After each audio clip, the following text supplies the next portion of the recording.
the weekly wellness minute for you, and this week we're going to talk more about some energy things. I want to talk about what I believe is your biggest energy zapper, which is your negative self-talk. And whether you realize it or not, where this self-talk comes from questions that you're asking yourself all day long, and you're probably not aware of them, but most of these questions are negative questions. And if you think of your brain as like a great computer that its job is simply to answer your questions, it's going to answer your questions in a way that can zap your energy. For example, most people are asking themselves questions all day long like, oh, why am I so tired? Or why am I so overwhelmed? Or why doesn't anything ever go right? Or why can't I lose weight?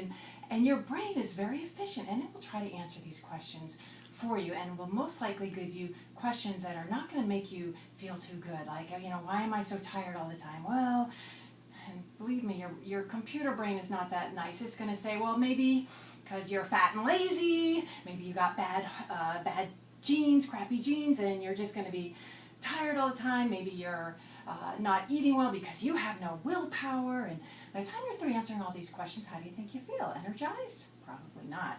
So your assignment for this week is to write down as fast as you can, without lifting your pen off the paper, as many questions as you can think of that you ask yourself on a daily basis that might be negative. Now, I did this, and I consider myself a pretty positive person, and without lifting that pen off the paper, without stopping, I came up with eight questions I ask myself that elicit negative responses about myself on a daily basis. So just to give yourself an example, and what I want your assignment is to write these down and then come up with the opposite. So if you say, why am I tired all the time? I want you to write another question that's the opposite, like, why do I have great energy all the time? Or maybe if that's a little too extreme, you might say, why do I have good energy so much of the time? And as I was explaining this idea to my husband, he said to me, so you mean lie to yourself?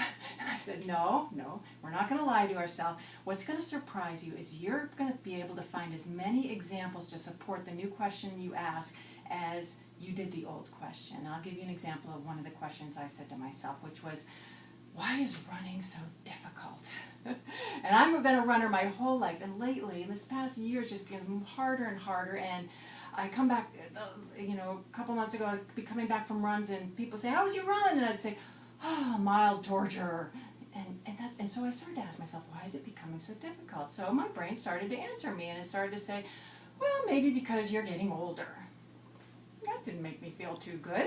Maybe because your hormones have changed, your metabolism has slowed down, you're starting to lay down belly fat, maybe because you're just lazy, plain right lazy, and you've lost your willpower. Maybe you're so overwhelmed with so many things you have to do and everything else during your day, running is just one more chore that you have to fit in, and you can't do it. And so after I say all these things to myself, how do you think I felt? Do you think I felt like running? Not really, less and less. So I turned it around. Why does running come so easy to me, and why do I love it? So that question took a little bit longer to come up with answers for, but before a very short time, all kinds of answers started to come out to me.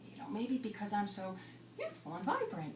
That made me feel pretty good, right? So, and, youthful, hey, everything's relative. I don't care if you're 90 years old. You're youthful compared to someone who's 100, right? And maybe I love running because I eat so well and nourish myself so well. It feels great for me. That's why it comes easy to me. And honestly, at the time, I wasn't eating that great, but the more I said that, the more I started to eat a little bit better. And then that other question that I had, negative question, was why am I starting to crave bad foods? I changed, why am I starting to crave good foods? And that fed into, well, because it makes my running so easy. And maybe because I'm running, it makes me crave good food. So these things feed back on each other as well. So the more I started to answer those questions in a positive way, the better I felt, and the more I really started to enjoy running. So give this a try this week, and you'd be surprised. Just pick one question, and this is really, I know I've gone on too long already. It's more than a minute, I'll bet. But if you try this, we'll try some more questions in the following weeks, because this is such an important thing that it just really drags you down. So give it a try, and let me know next week how it goes.